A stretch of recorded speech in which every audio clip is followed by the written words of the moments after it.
আমরা দেখতে পারিনি, কিছু কিছু মাটি পড়ে আছে এবং কিছু খড় পড়ে আছে। আমরা 30 ফিট 35 ফিট পর্যন্ত আমরা গিয়েছিলাম, এর পরে যেতে পারিনি।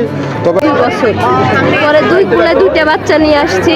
আসার পরে আমার ডেনা লাগে গেছে। আমি বড় বাচ্চা, ওকে বলছি আব্বু একটু তুমি হাঁটে চলো, আমার ডেনা লাগে গেছে। পরে আমি নামাই দিয়েছি ওকে। পরে আমি সামনে দিয়ে হাঁটে যাচ্ছি, বাচ্চা আমার পিছন পিছন আসছে।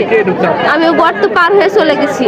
বাচ্চা আমার ওই যে লাড়া দিয়ে ঢাকা ছিল গর্তটা, খেয়াল করেনি, পাও দিছে আর ঢুকে গেছে। আমি মা করে ডাকছে, আমি পিছন ঘুরে দেখছি আমার বাচ্চা নাই, মা করে ডাকছে। আমি বলছি পড়ে গেছে নাকি কোনখানে, পিছন ঘুরে দেখছি ও গর্তের থেকে মা করে আমাকে ডাকছে। আমি আর পারিনি গর্তের থেকে করতে।